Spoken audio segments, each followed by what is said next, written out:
Hello everyone, बहुत लंबे समय बाद आज वीडियो बना रहे हैं। ठीक है, जैसा कि आप सभी का रिजल्ट आ गया होगा और आप सभी लोग का रिजल्ट बेहतर आया हो, ऐसा उम्मीद है हम लोगों का। तो अभी आप तक डिसाइड कर चुके होंगे कि क्या लेना है और आगे क्या नहीं करना है। तो खास करके जो वीडियो है क्लास 11th बायोलॉजी स्टूडेंट के लिए बनाया जा रहा है। ठीक है, जल्द से जल्दी आप जुड़े और अपना जो भी सिलेबस है उसको कंप्लीट कर लेंगे। तो आज के इस वीडियो सेशन में हम लोग क्या पढ़ेंगे, जो है कि कोशिका के बारे में पढ़ेंगे, सेल के बारे में पढ़ेंगे। ये बायोलॉजी का लेसन 8 है। ठीक है, क्योंकि एक तरह से बेसिक है इसलिए हम लोग इसको शुरुआत कर रहे हैं। तो सबसे पहले आपको बताया जाएगा कि सेल क्या होता है, सेल का सिद्धांत क्या है। ठीक है, और आपको बता दें कि 3 वीडियो लेक्चर में खत्म किया जाएगा। यहाँ तक आज चलेगा, कहाँ तक, सेल थ्योरी तक चल जाएगा। ये सेल थ्योरी या कोशिका सिद्धांत जिसको बोलते हैं। नेक्स्ट वीडियो में हम लोग पढ़ लेंगे प्रोकैरियोटिक और यूकैरियोटिक सेल के बारे में, और लास्ट में जो होगा वो होगा ऑर्गेनेल्स के बारे में पढ़ेंगे। ठीक है, 3 वीडियो जब तक हम इसको समाप्त करने का कोशिश करेंगे। तो देखिए, सबसे पहले क्या समझना है कि सेल क्या होता है या कोशिका। ठीक है, हिंदी मीडियम वालों के लिए है। तो कोशिका किसे कहते हैं, तो कोशिका का आप डिफिनेशन बहुत पहले से जान रहे होंगे। क्या है कि कोशिका जो है,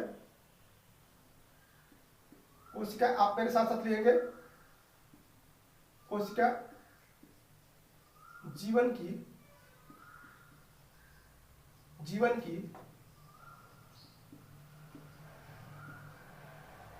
मूलभूत इकाई है। क्या है, बेसिक यूनिट है। कैसा है, बेसिक यूनिट है। अब आप इसमें ऐड कर सकते हैं कोशिका जीवन की मूलभूत इकाई है, या आप अदर डिफिनेशन लिख सकते हैं कि कोशिका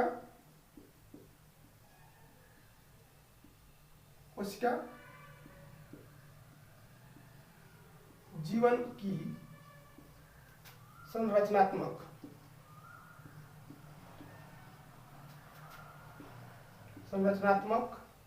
एवं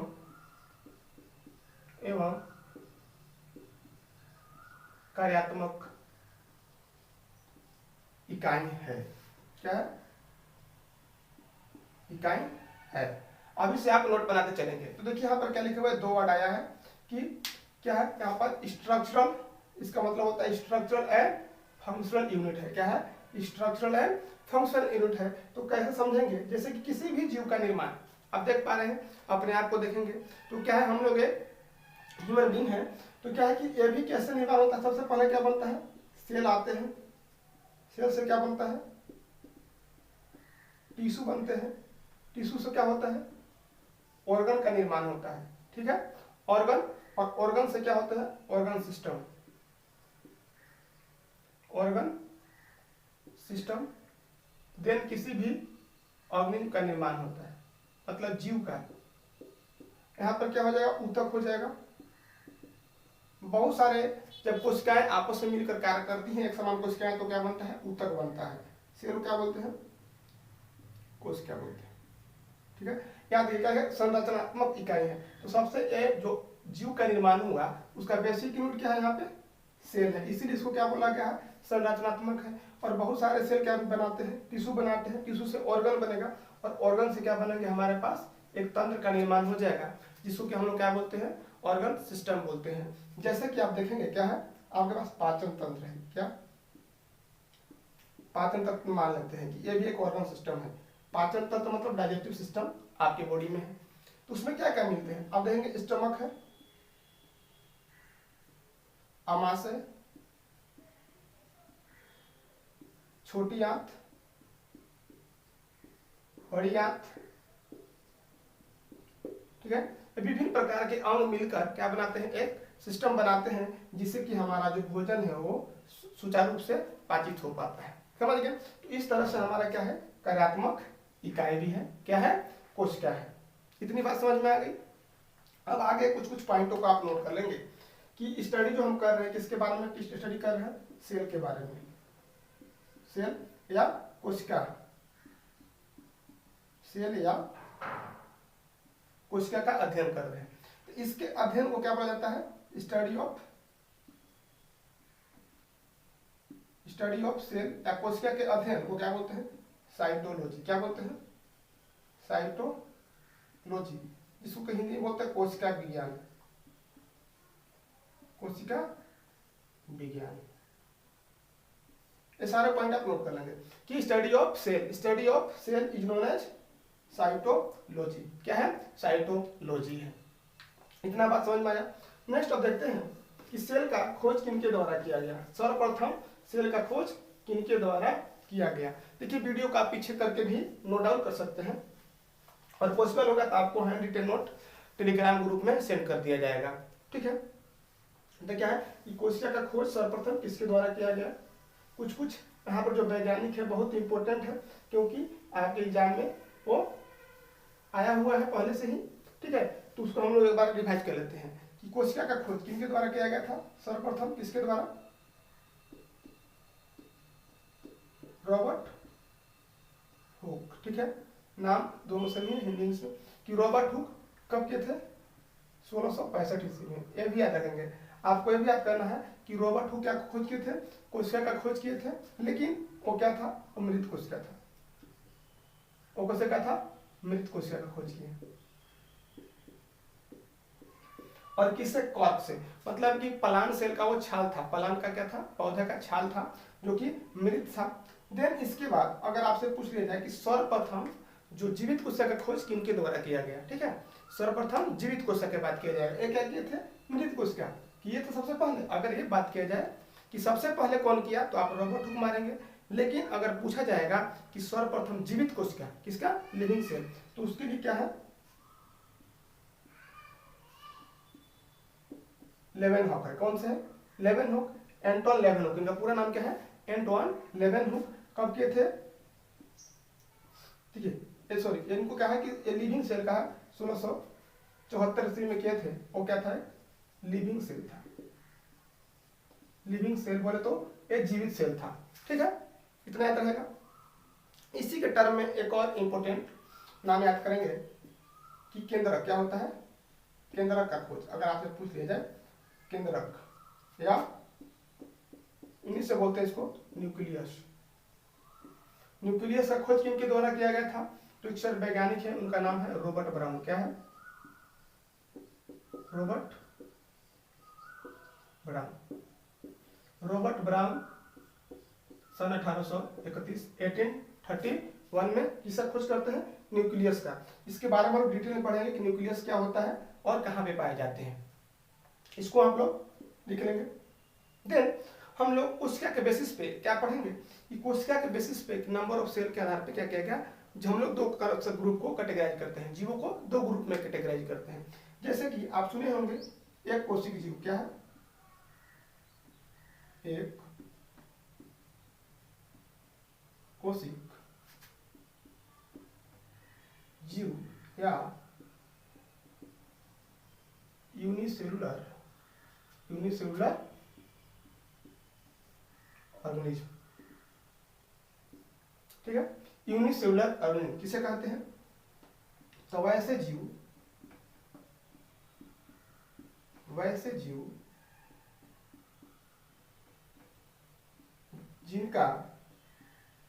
जिनका निर्माण एक कोशिका से हुआ होगा। क्या होगा? जिनका निर्माण सिंगल सेल से हुआ होगा। जिनका निर्माण एक कोशिका से हुआ हो। ठीक है, इसके लिए एग्जाम्पल के तौर पर आप कह सकते हैं जितने भी बैक्टीरिया हैं,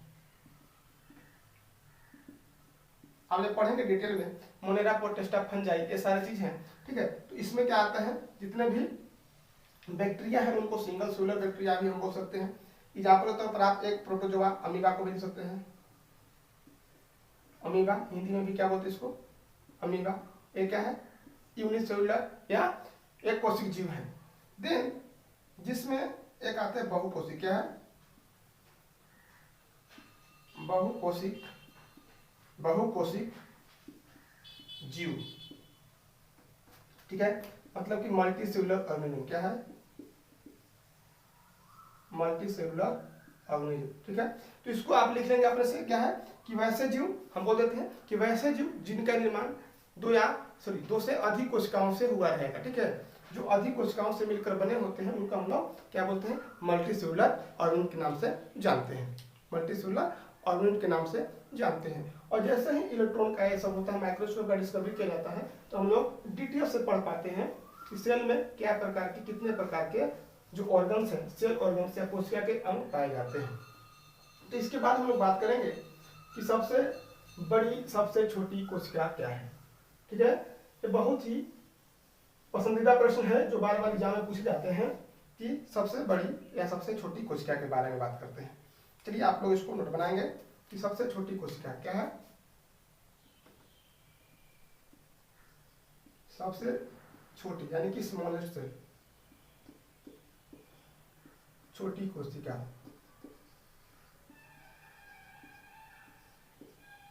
ठीक है, सबसे बड़ी कोशिका, एकल सबसे बड़ी कोशिका। और इसके बाद दिया हुआ है मानव में, ठीक है, सबसे लंबी, ठीक है, लंबी कोशिका, लॉन्गेस्ट सेल जिसको बोलते हैं। पहला क्या है, स्मॉलेस्ट सेल, बिगेस्ट सेल और लॉन्गेस्ट सेल। तो देखिए इसको क्या बोला गया है, माइकोप्लाज्मा। क्या है, माइकोप्लाज्मा, प्लाज्मा, ठीक है। माइकोप्लाज्मा जो किसका सेल है, बैक्टीरिया सेल है। क्या है, बैक्टीरिया का कोशिका है, जिसका साइज कितना है, 0.3 माइक्रोमीटर। क्या है, 0.3 माइक्रोमीटर। और जनरली जो बैक्टीरिया का साइज होता है, अगर जनरली साइज पूछा जाए, सपोज कीजिए ह्यूमन का जनरल साइज कितना होता है, तो उसी प्रकार यहाँ पर क्या है, 3 से लेकर 5 माइक्रोमीटर तक इसका साइज होता है। लेकिन इसकी जो सेल है, इसका ही सेल है माइकोप्लाज्मा, उसका साइज कितना है, 0.3 माइक्रोमीटर। देन है सबसे बड़ी कोशिका, क्या है, शुतुर, ठीक है, मुर्ग, शुतुरमुर्ग का अंडा। याद करेंगे, सबसे बड़ी कोशिका क्या है, शुतुरमुर्ग का अंडा है। और सबसे लॉन्गेस्ट सेल किसको बोला गया है, वो नर्व सेल। क्या है, नर्व सेल, जिसे हिंदी में हम लोग क्या बोलते हैं, तंत्रिका कोशिका। क्या बोलते हैं, तंत्रिका कोशिका। क्या बोला जाता है, तंत्रिका कोशिका के नाम से जानते हैं। इतनी बात समझ में आ गई। अब हम लोग आयाम मूव करेंगे और देखेंगे कोशिका सिद्धांत या सेल थ्योरी। सेल थ्योरी, ठीक है, कोशिका सिद्धांत या सेल थ्योरी के बारे में हम लोग थोड़ा सा स्टडी करेंगे। देखते हैं, चल रही है, ठीक है। कोशिका सिद्धांत के बारे में स्टडी करते हैं। क्या है, सेल थ्योरी। लिख रहे हैं इसको हम लोग,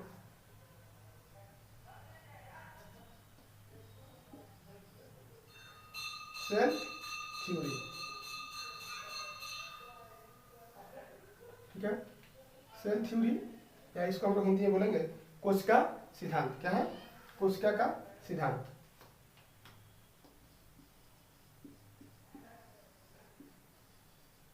कोशिका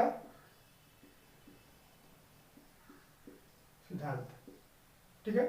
तो कोशिका का सिद्धांत दो वैज्ञानिक दिए। कौन से, दो वैज्ञानिक के द्वारा दिया गया था। एक क्या था, स्लेडन थे और एक थे स्वान। ठीक है, दो नाम याद रखेंगे सीक्वेंस से, स्लेडन स्वान, ठीक है, दो वैज्ञानिक थे, मैथिस स्लेडन और एक स्वान थे। तो देखिए ये जो थे कब दिए थे, 1838 ईस्वी। और ये थे वनस्पति विज्ञान के वैज्ञानिक। क्या थे, वनस्पति वैज्ञानिक थे। एक चीज को बहुत बारीकी से पढ़ेंगे, याद रहेगा, वनस्पति वैज्ञानिक। और ये जो थे ब्रिटिश के थे, ये जर्मन थे और ये ब्रिटिश वाले थे। और कब ये दिए थे, 1839 ईस्वी में। और ये थे एक जंतु वैज्ञानिक, जंतु वैज्ञानिक। अब दो वर्ड यहाँ पर आपको देखने को मिलता है, दो साइंटिस्ट है, एक है क्या है, स्लेडन है और एक श्वान है। ठीक, एक बॉटनिस्ट है, इनको हम लोग क्या बोलते हैं, बॉटनिस्ट। और ये है जूलॉजिस्ट है, जो कहाँ के हैं, ब्रिटिश के, ब्रिटिश, और ये आपके हो गए जर्मनी के, जर्मनी के हैं एक ब्रिटिश के हैं। ये दोनों के द्वारा मिलकर दिया गया है क्या, सेल थ्योरी दिया गया है। एक नया वर्ड आ रहा है कि बॉटनी क्या है और जूलॉजी क्या है। अगर आप बायोलॉजी की स्टूडेंट हैं तो आपको इतना बेसिक नॉलेज होना चाहिए कि बायोलॉजी क्या है। देखिए बायोलॉजी की मेन ब्रांच वही है, बॉटनी और एक जूलॉजी। तो फादर ऑफ बायोलॉजी आप पढ़े होंगे कि फादर ऑफ, जिसमें हम लोग जीव, बायो मतलब लिविंग और लॉजी मीन्स स्टडी, शॉर्ट्स में आपको बताया जा रहा है कि जिसमें हम लोग जीवन के स्टडी करते हैं। इसके जो फादर है वो क्या है, अरस्तु, अरिस्टोटल, फादर ऑफ बायोलॉजी किनको बोला जाता है, अरस्तु को बोला जाता है। देन उसी प्रकार से सेम है फादर ऑफ जूलॉजी, अगर आपसे पूछा जाए फादर ऑफ जूलॉजी पूछा जाए तो उसका भी कौन सा है, अरस्तु है। लेकिन बॉटनी के फादर अगर पूछा जाए तो आप कहेंगे थियोफ्रास्टस, ठीक है। थियोफ्रास्टस क्या है, बॉटनी के फादर है। हम लोग बात कर रहे थे कि सेल थ्योरी या कोशिका का सिद्धांत के बारे में।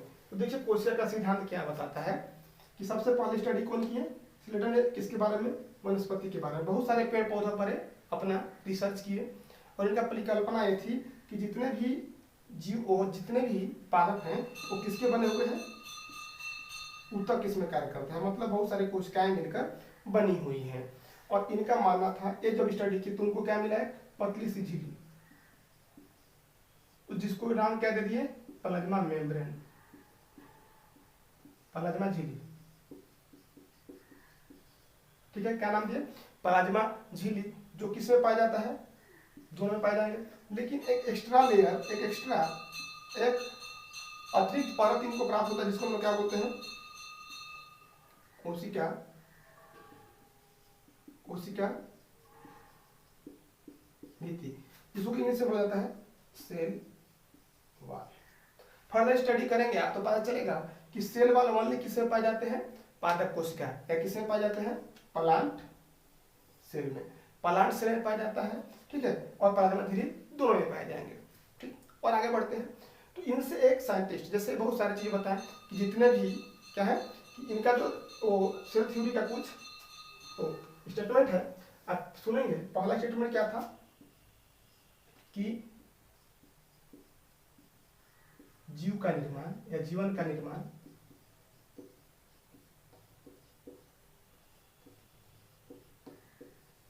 कोशिका या कोशिका के उत्पाद से हुआ है, कोशिका के उत्पाद से हुआ है, ठीक। तो इसके बीच में एक साइंटिस्ट आते हैं, ठीक है, जिनका नाम क्या है, रुडोल्फ विर्चॉव, याद रखेंगे, बहुत ही इंपॉर्टेंट नाम है, जो रुडोल्फ विर्चॉव, ठीक है। रुडोल्फ विर्चॉव कब आए, 1855 में। तो रुडोल्फ विर्चॉव क्या करते हैं सर, रुडोल्फ विर्चॉव इन लोग से प्रश्न पूछते हैं एक कि आप ये बताएं कि सेल का निर्माण कैसे होता है, ठीक है। कि आप जो थ्योरी दिए हैं उसमें बताना है कि जो भी सेल हैं अगर डेथ कर जाते हैं, मृत हो जाते हैं, तो सेल का निर्माण कैसे हो जाते हैं। तो इनका ये जो है क्वेश्चन का ये लोग सारे लोग आंसर नहीं कर पाते हैं। तो इसके बाद रुडोल्फ विर्चॉव इसमें एक नया टर्म ऐड करते हैं कि जितने भी सेल हैं, जितने भी कोशिकाएं हैं, नई कोशिकाएं का निर्माण किससे होता है, और जो परिवर्तित कोशिकाएं हैं मतलब प्री एग्जिस्टिंग सेल, यानी कि न्यू सेल का फॉर्मेशन किससे होता है, न्यू सेल का फॉर्मेशन कहां से होता है, प्री एग्जिस्टिंग सेल, मतलब जो भी परिवर्तित पहले से जो कोशिकाएं हैं उन्हीं से किसका निर्माण होता है, नए सेल का। देन इसके बाद ये आते हैं और एक टर्म देते हैं ओमनिस सेलुला ई सेलुला,